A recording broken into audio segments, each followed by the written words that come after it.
Hello, everyone.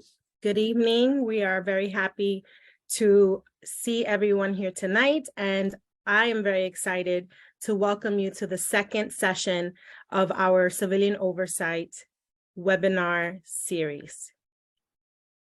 The first session we had laid the foundation for the different types of civilian oversight models. In the coming weeks, we will be launching a micropage where you will be able to access the recorded versions of the webinars and the information shared from these live sessions about civilian oversight entities. As a reminder, we closed the community application for the Civilian Oversight Task Force earlier this month. In the coming months, the group will convene to research and explore civilian oversight entities, and ultimately their work will result in recommendations that will be delivered to Madam Mayor Ballantyne later this year. The task force will inform the future of civilian oversight entities in Somerville, including its powers, duties, composition, and more. I am very honored and doubly excited to be joined by Cameron McElhaney from the National Association for Civilian Oversight of Law Enforcement.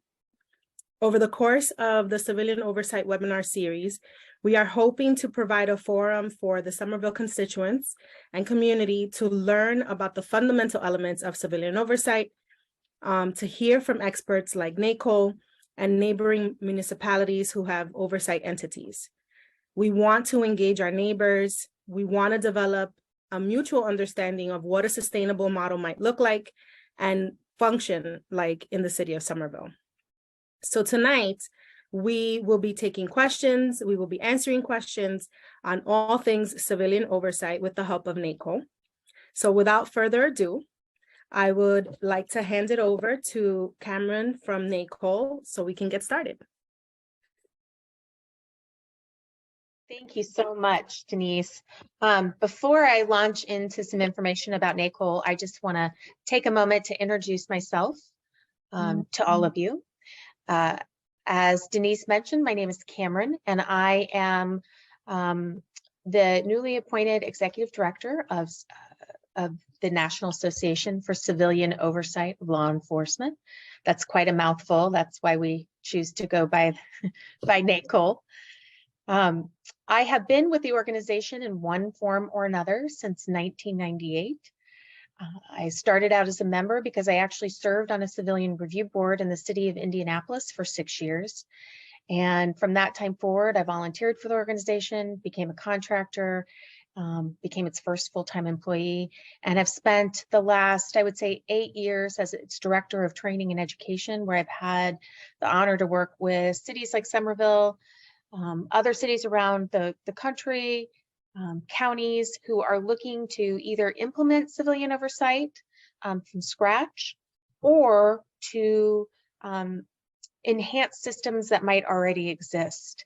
So I'm very excited to be here with all of you from Somerville, because I will say that from the very moment I began in civilian oversight as a board member, I realized that although I had the best of intentions in the work that was ahead of me, I had no idea what about civilian oversight, I didn't know very much about law enforcement policies and procedures.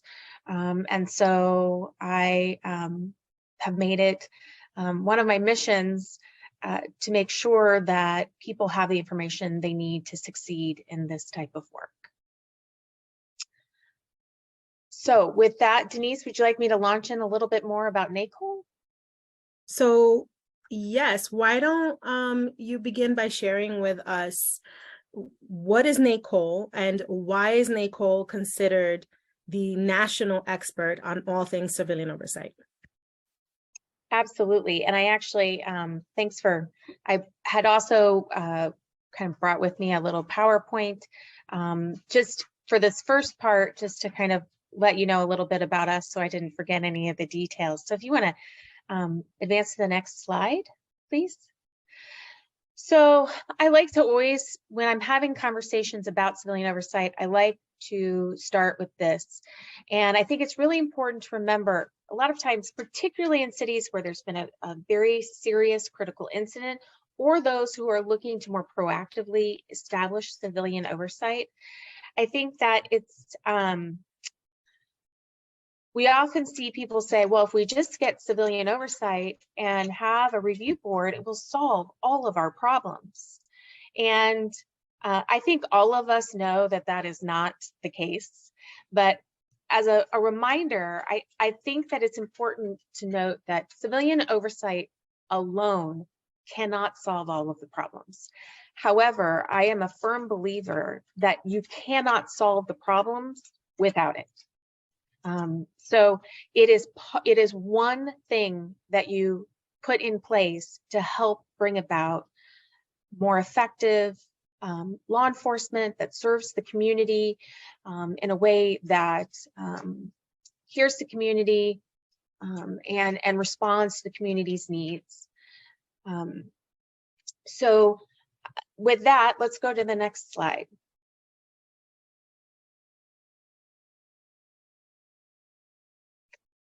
So I think that NACOLE as an organization, our mission is to create a community of support for independent civilian oversight entities that seek to make their local law enforcement agencies, their jails, and their prisons more transparent, accountable, and responsive to the communities that they serve. So we are a nonprofit organization. We are a membership organization, so our members run the gamut from everything from people who are employed in the field of civilian oversight to volunteers who serve on boards and commissions to academics, law enforcement, students, journalists. We really do have a wonderful collection of individuals who are very invested and supportive of civilian oversight and all that it entails. We were established in 1995. I have an 11-member board who are from all over the country. We conduct annual trainings and community building conferences. Our next one actually is in Chicago in November of this year, and it will mark our 29th annual conference. Next slide, please.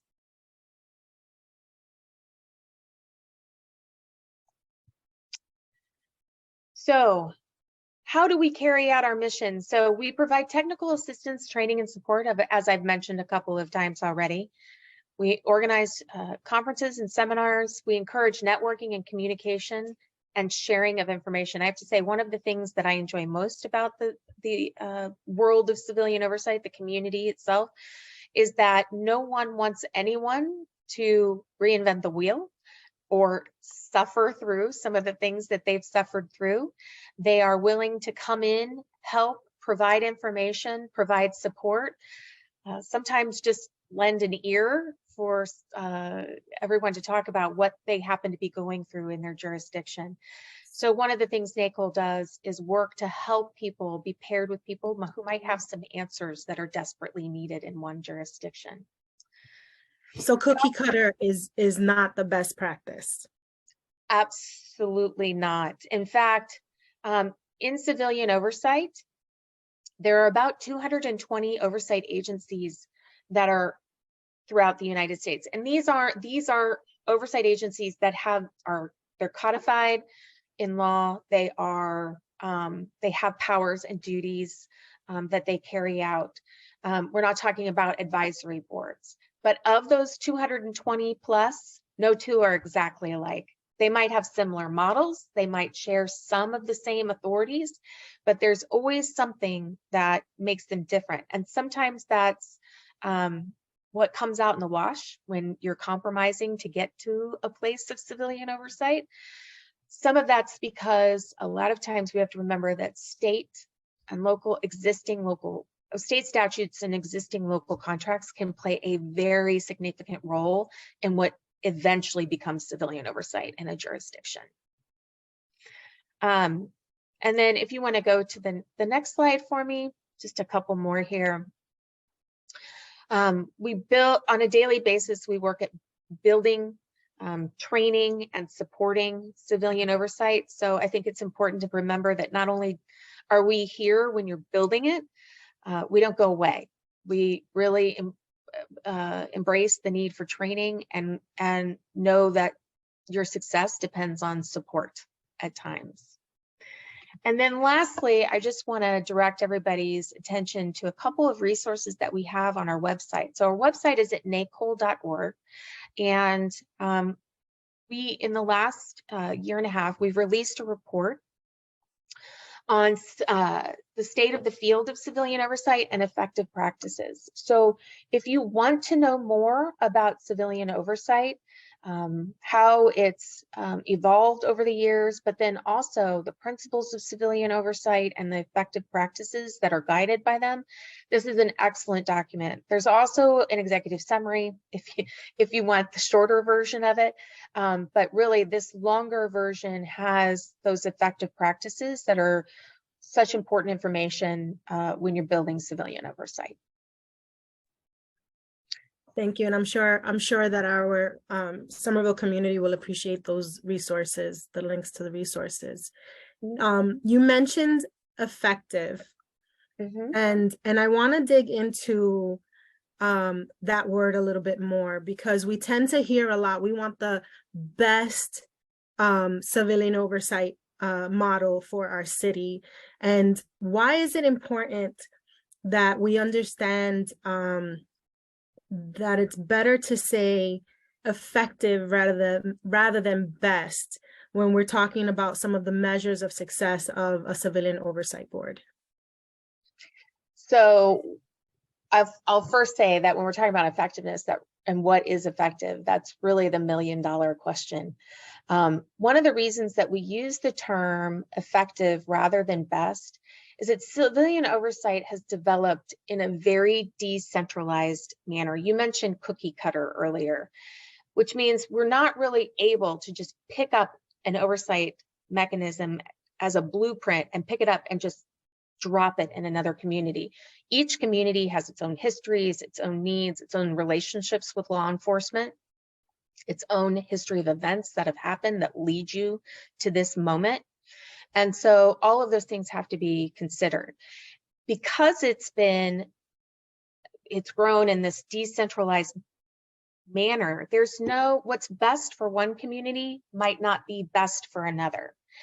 In addition, there is no currently, although I will say we are desperately working on it, there is no current standardized data collection where academics can look at civilian oversight and say, this is absolutely what has the best outcome. So instead, we've moved to this model of effective oversight, where we have looked at what oversight entities across the country have been doing, and in relation to principles of civilian oversight, like independence and adequate resources. There's 13 of them in all. I won't go into all of those right now, but looking at those practices and the outcomes for that particular community, and are calling those effective practices that we would recommend for other communities to adopt based on your local and state laws. Thank you, Cameron. And so, if we're talking about setting that firm foundation of a civilian oversight model entity within a city, can you talk to me a little bit about the challenges of creating a civilian oversight board in the first place? Yes, I can. So when we're talking about challenge, it's often difficult for me to know where to start, not because there's so many and they're so insurmountable that we can't overcome them. It's just that there are some very important challenges that seem to be consistent and should be addressed. So I touched earlier on the compromising that happens when you're implementing civilian oversight. So you can come up with, when your task force is working, and you can come up with a list of effective practices and recommendations, but chances are there's going to have to be some compromise and consensus that moves you towards the finish line of actual adoption and then implementation. So there's the compromise piece. Sometimes boards are challenged even before the ordinance is ever passed with things like political compromises that are often beyond most people's control. And then those existing statutes and contracts, collective bargaining agreements that might be in place that can also be seen as some impediments to the oversight that you had hoped for. Another challenge would be that oversight agencies are often given large mandates. What's the challenge comes when they're not given the resource to actually effectuate those mandates.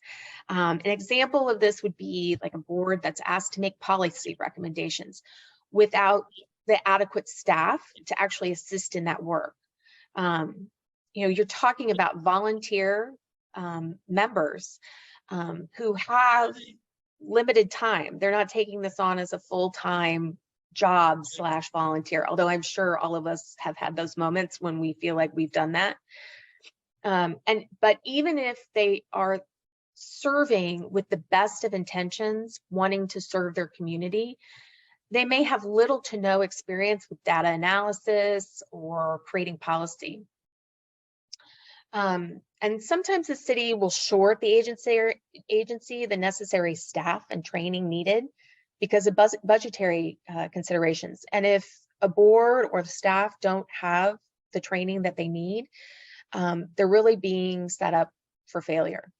Would you say that time is one of those resources that often is not being given?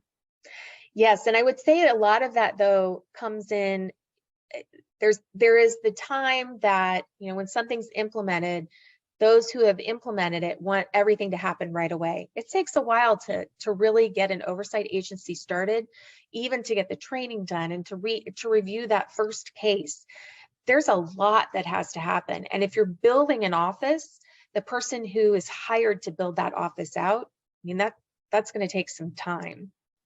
I would also say that it takes time. The community also, and this can become a challenge, if expectations are not set with the community. Think about it. Most communities have been waiting for this for longer than most of the people have been alive. They want change and they want it now. They want it decades ago, but it's going to take time. And it's very hard. Managing those expectations can be a huge challenge, because then when things are not happening immediately, that can be very difficult for the community to absorb and really process. And so it's important for an oversight agency to be in communication constantly with the community, to let them know what's going on, to let them know why there isn't more information coming out or more recommendations or more changes. So that's a very important piece. I would say also that one of the biggest challenges is making sure that all of the interested parties, sometimes called stakeholders, have been included in a way that can help the oversight entity to set those realistic expectations. And I think lastly, I would also mention, because I think that this is a huge thing, and I know if anybody out there is reading articles about oversight entities and what's happening to different ones around the country, this often pops up. And I think it is really important to make sure that all those that are participating in civilian oversight are there for the process. And what I mean by that is that you have a collection of individuals, both volunteer and staff, who come to this with personal opinions and experiences. Even with that, they need to make sure that they come into this process with the ability to be fair, who can look to evidence to lead them to conclusions, and who are not there for one side or the other. They're there for the process. Because in doing so, they build legitimacy for the agency or the mechanism itself, which then leads to the ability to make greater change in the long run. And sometimes it's very difficult with our own personal opinions and values coming into this process. You want things to happen faster, and sometimes that doesn't include those pieces of fairness and looking to the evidence to lead to conclusions that's needed. Thank you. I want to backpedal a little bit, because before we head into thinking about the actual entity that will exist, Somerville has a task force that is charged with putting together the recommendations as to what the civilian oversight entity should function like, have authority for, etc. What advice would you give to the task force who will be creating the recommendations to give to the mayor? So I would say, so we've worked with a variety of jurisdictions throughout the country with task forces who their sole purpose is to develop that set of recommendations to hand over to the elected body or elected official. And we're often there to facilitate the process of creating the recommendations. And I will say there are some lessons learned. So first of all, I think it's important to take your time. I mean, I mentioned earlier, everybody wants something to happen right away, but it really takes time to do this the right way. And this is not about dragging feet, because I know sometimes when things take too long, people are like, oh, we waited for so long and look, they're dragging their feet and it's still not happening. Time, for several reasons, is really important and necessary. For instance, you need time to educate. So you're going to have a task force that is full of people with knowledge and expertise, different life experiences, which are all going to be very important in the process. Chances are you're not going to have a lot of people who are experts in civilian oversight of law enforcement. And so, although they may know bits and pieces here and there needs to be time to actually help them understand what are effective practices, what are other communities doing, what does, of similar size. If there is a community in Massachusetts is of similar size, what does their ordinance look like? Or maybe we look to a different state altogether, to a similar size city, to see how we could be doing something differently. I think also you need time to really receive meaningful, and the emphasis definitely is on meaningful, community input. I think a lot of times, particularly when there is not enough time given that, and you need to include the community, that sometimes there are these things put in place that are like, okay, so we're going to do this, this, and this, and we're going to check the boxes. Well, I think that, those boxes are important boxes. The community input is incredibly important, but you also have to remember you have the same issue with the community at large as you do with the task force members. Not all of the community knows anything about civilian oversight, much less what effective civilian oversight could look like for Somerville. So I think it is about making the process better and outcomes more effective by providing preliminary education of the community, because that's going to help your eventual oversight entity too, when they have a better idea of what oversight actually is. And then once they have that information, they're able to give you meaningful input. If you were to ask most of your community members, do you think there should be oversight of the police department in any community, you're going to get a lot of people that say yes. But the next question is, so what would that look like? And they may not know. So sometimes that is having draft recommendations that then are shared with the community and some education process that goes into it. And then getting their input on, for instance, the composition of the board. Who do you want to see? Do you want former law enforcement to be a part of the process? I think all of that is are ways that you can really gain meaningful input. I also want to mention that I think that it's very important. Earlier, I mentioned interested parties and stakeholders. I think it's important to note that you should involve law enforcement in the process. When we're looking, and even if it's peripherally, and I'm not talking about someone, the chief, necessarily sitting in on all the meetings and driving the process and its outcome. That's not what this means. We see oversight be more successful when it's done with people rather than to people, because whenever we try to do something to someone, we tend to hit a brick wall at some point. In an example, buy-in concept. Pardon? The buy-in concept? Yes, absolutely. And in a great example of this is in a jurisdiction that we've worked with recently. The draft recommendations were sent to union leadership and the chief, who had a chance to look over them and then meet with the full task force to talk about what they liked, the concerns they had, so that the task force could go back and decide what they could, if there were some of those they wanted to address, if there were things that they could clarify that would make people more comfortable with their recommendations, which I think in the end will make for a much better recommendation and eventual ordinance that's implemented. Thank you. I definitely have more questions, but I want to give our Somerville community the opportunity to ask questions. So I want to open up the floor for those who are attending to be able to ask questions. So if you would like to type in your questions now, we will happily ask and answer.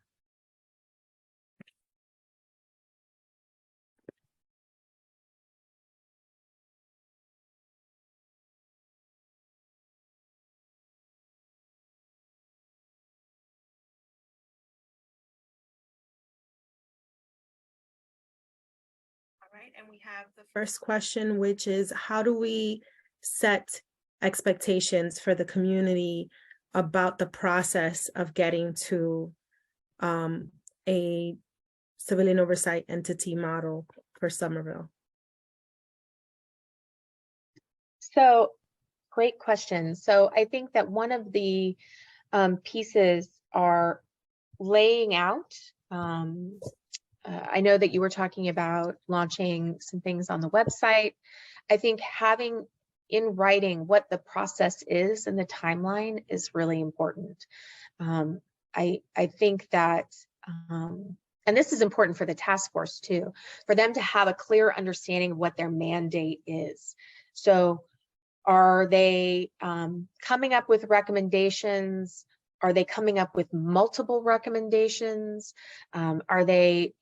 Do they just want the oversight entity recommendations, or do they want staffing for that entity as part of the recommendations? So things like that will be very important, not only for the task force, but the community, so that they understand what the task force role is. I think it's also helpful if then there is that piece that explains that then those recommendations will be picked up and passed on to the mayor and what happens next, so that they're not confused when the recommendations as written maybe aren't adopted in their entirety. I think that's really important as well. And then I think just as a baseline, putting as much information as you can on the website, including, it was interesting, I was in a community forum much like this for a task force a couple of months ago. And one of the things that seemed very problematic to the community is that they could not find out who was serving on the task force. And so it's very hard for the community to know who's representing them, if that information, or to make sure this task force actually represents them, if that information can't be found anywhere. So that falls in that category of lesson learned. Absolutely. Thank you. We have the second question, which is, Is the number of civilian complaints an indicator that the city needs a civilian oversight board or entity? I would say no. I hear a lot, oh, we don't need oversight. We don't have those kinds of problems. And, you know, when I say those, just fill in the blank, depending on the conversation. So civilian oversight isn't just a reactive piece. And by reactive, I mean that you have to wait for a complaint to come in to actually do anything. Civilian oversight can be proactive as well, where it can look at policies, procedures, training, and look at reasons or things that may need to be altered and make recommendations, so that there are things that could possibly put into place to prevent the complaints that haven't happened yet. And I'll also say there are, I can't even tell you how many civilian oversight board members that I've talked to that are incredibly frustrated when they're reviewing a complaint that is completely exonerated because whatever the officer did was in policy. But the policy to the average community member, which is what's making up the Civilian Oversight Board, the policy doesn't make any sense. Like, why would an officer be able to do that? So either they can talk with law enforcement to really have a better understanding of why the policy is written that way, or they can work with law enforcement to change the policy to make better sense. So complaints are an important part of it if you're talking about the reactive piece, but there's so much more you can do with the proactive piece to improve police operations, procedures, and as an extension, interaction with the community. So it sounds like to me that even after the entity is created, there may be room for continual improvement upon policies and potentially ordinances. Yes. So one of the things that we recommend is that once an oversight entity is in place, particularly a new one, that after several years, that there's kind of a review, both an internal review, but also I think you should get input from community members and law enforcement about, is this working the way that it was intended, and are there things that we could do to do things better? Are there different authorities that would be better? Do we need to change anything about the composition? Do we need less members, more members? Do we need to train or change the training mandates or the community engagement expectations? So I think making sure there's some kind of mechanism in there that requires the review every so often only makes for better oversight. We have the next question. Thank you. That's very insightful, Cameron. The next question is regarding the propriety of civilian oversight in matters of hate crime and hate incidences. The city is currently developing a tracking program for hate and bias incidences. This is apart from hate crimes, but how can the mandate of civilian oversight apply in this regard? Well, this brings up kind of a side issue that I think is important. So when we're talking about hate crimes, because those can be prosecuted criminally, oversight is normally its lane, although there are some examples otherwise. Normally a lane is administrative investigations where there's been a violation of policy. You want to always be careful that your administrative investigation doesn't interfere with a criminal investigation and possibly jeopardize the ability for them to actually follow through with criminal charges. So once you have staff for an oversight entity, making sure that everybody understands kind of where those lanes are so there isn't interference, that's a very important piece. But as far as bias, so I will say bias is difficult traditionally to prove. There is data. I mean, there are data collection requirements in many states now that are helping to show, like for instance, in traffic stops, the possibility of bias in those those traffic stops where, for instance, there's a higher number of traffic stops for people of color, and it's disproportionate to the population. Also looking at things like traffic stops versus actual citations and arrests, and how many people are getting stopped, and what are the demographics of those individuals, and then what's the outcome. So are they just getting stopped for nothing other than the color of their skin, or are there some other reasons? So all of that kind of stuff is now starting to help oversight be able to look at kind of root cause and actually determine where bias exists. Because what we often used to find is that when someone files a complaint, those instances of bias, more often than not all the time, but more not often than not, happen when there's a community member and a member of law enforcement, and there is no one else around.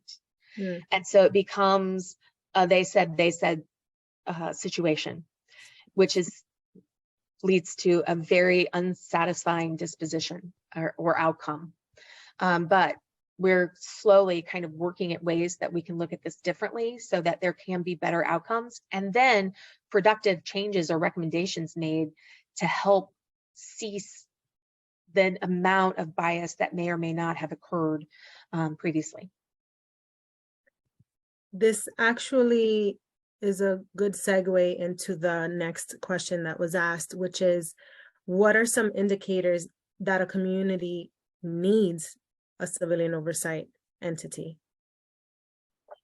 Well, I'm going to admit that I might be a little biased myself, but I think all communities need a form of oversight. I think civilian oversight should be a permanent part of all public safety structures. You know,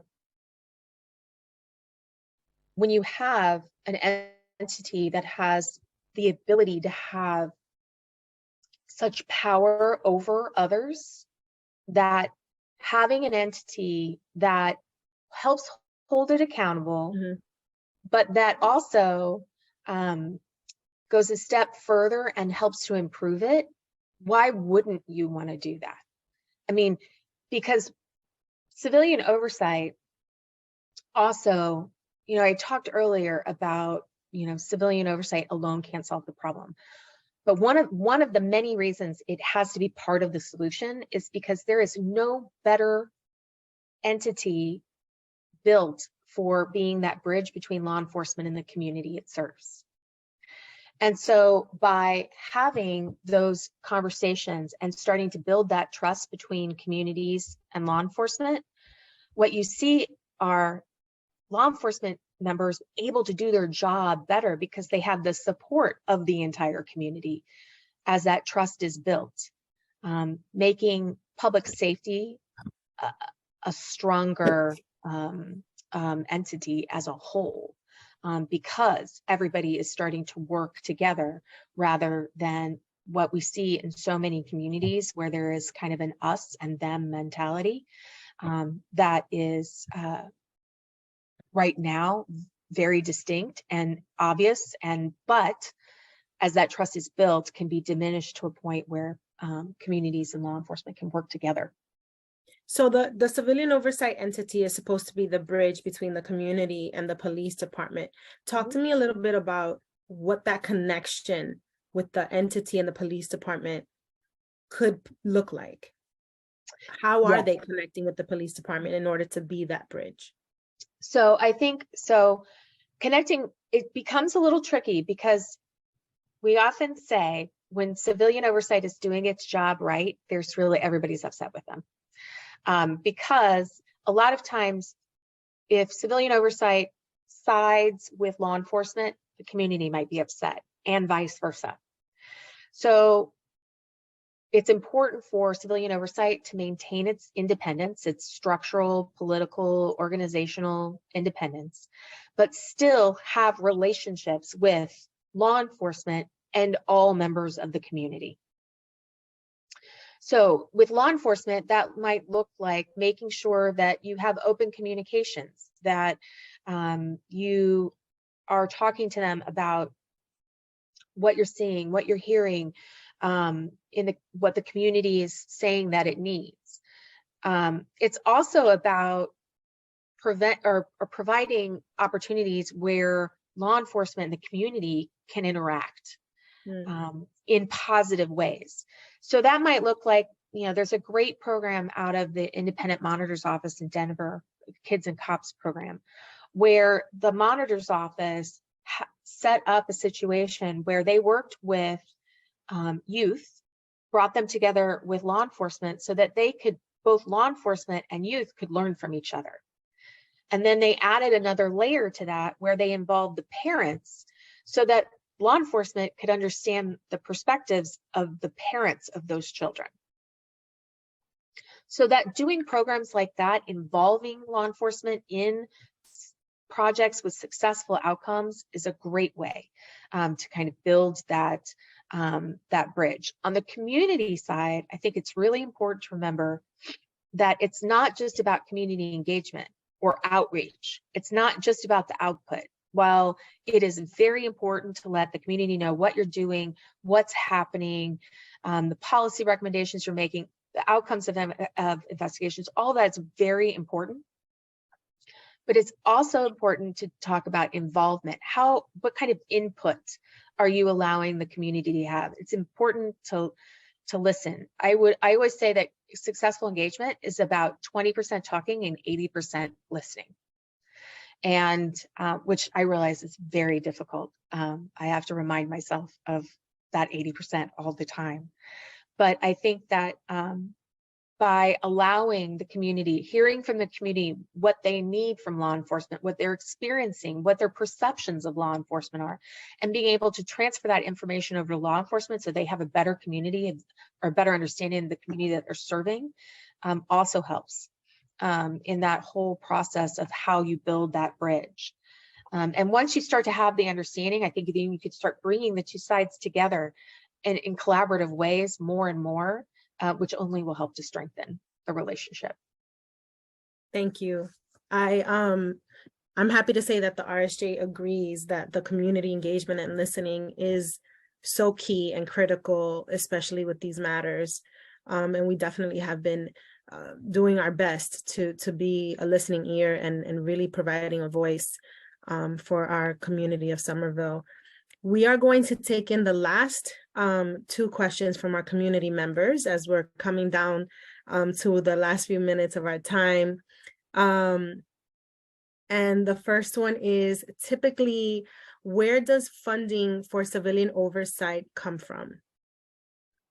So typically it's just from the city budget. I will, as a side note, say that there are oversight agencies out there that get creative and bring in grants, like that Kids and Cops program I talked about in Denver. A lot of that and the additional staff they needed to carry it out was all funded through a state grant. So there are some creative funding methods that come in, because I can tell you that I don't know of an oversight agency that would complain of being overfunded and overstaffed.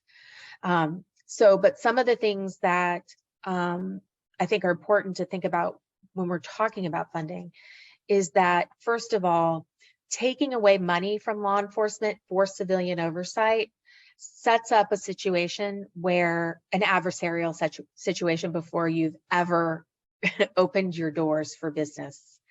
And so, although sometimes that is the only option for a city, particularly those who might be in fiscal crisis, it wouldn't be my first recommendation. Instead, what we see a lot of oversight agencies do is they look at the operating budget of the police department, and then they gauge their budget for the oversight entity as a percentage of that then comes out of the city budget. Sometimes that is, back in 2016, we started seeing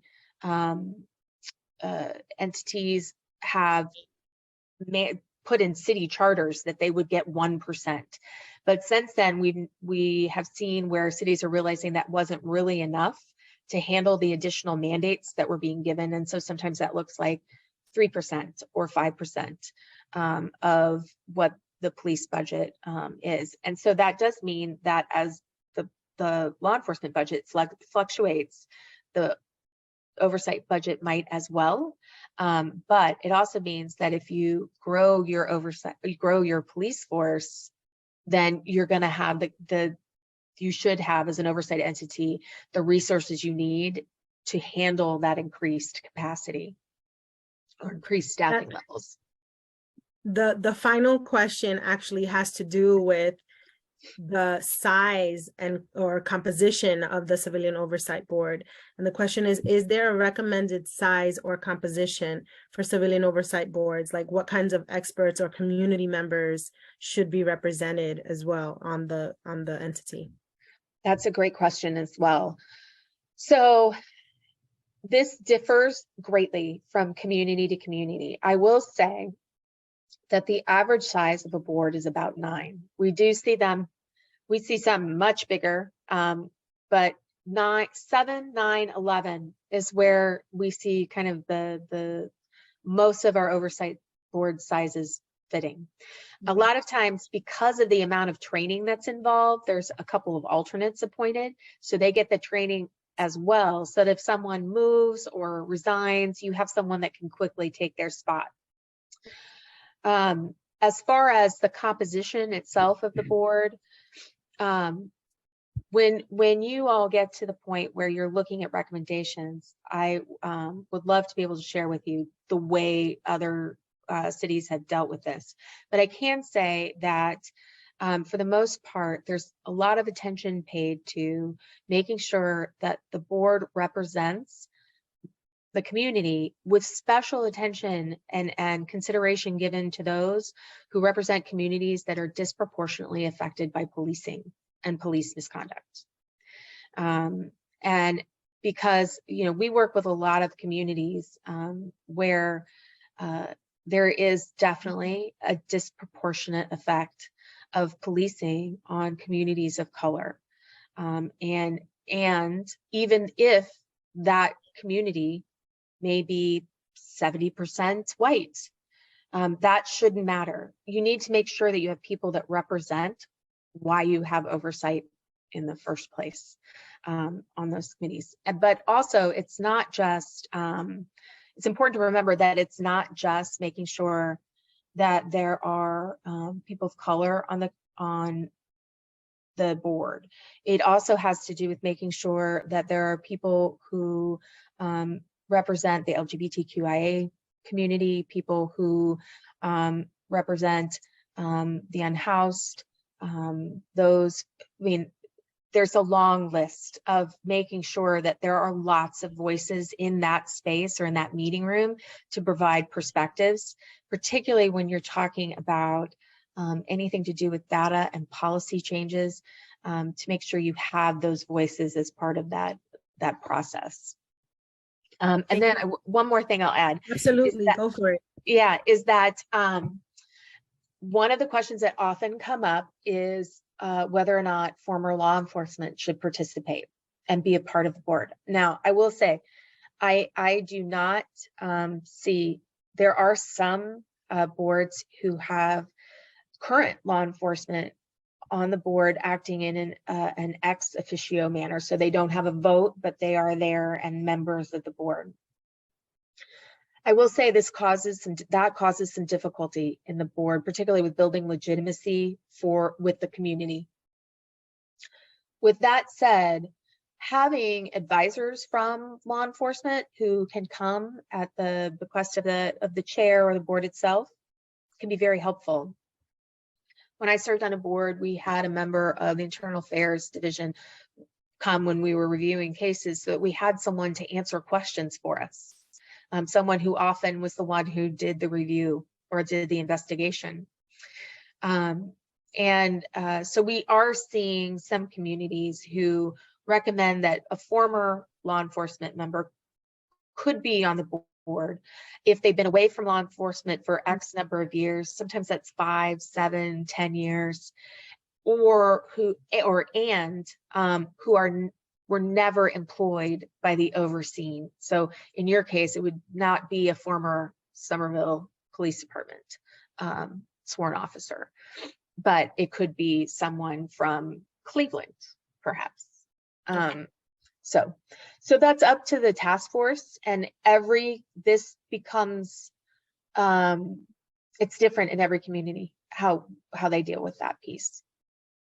Thank you, Cameron. And I definitely want to say that we have appreciated the conversations that we've had with you, and we also appreciate the fact that we will continue our conversations with our task force, with NACOLE. If our community wants more information, they can go to NACOLE, NACOLE.org for more information. We want to remind everyone that we still have the Public Safety for All survey that is being conducted, and our final week is coming up next week, the last week of February. So please, please, please share, take advantage, take the survey. We have the QR code up for you right now. There is also a link at the bottom.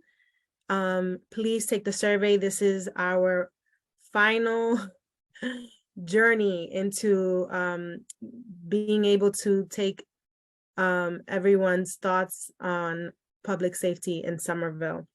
Again, we want to thank everyone for their time. We want to thank Cameron especially for coming. We want to remind everyone that this is not the last of the webinars that we will be making available in order to bring education and awareness around civilian oversight. We have our next webinar on March 16th, and that will be with Somerville Police Department, and we will be having a discussion on our current processes and procedures. So please stay tuned on our Facebook, on our Twitter, on our webpage. We will continue to provide information. This webinar and the previous webinars we've had will be available on our webpage. And if you need to contact us for any reason, please contact us at rsj@somervillema.gov. Thank you, everyone, and have a good evening. Thank you, Cameron. Thanks for having me. Our interpreters and our ASL interpreters and our language interpreters.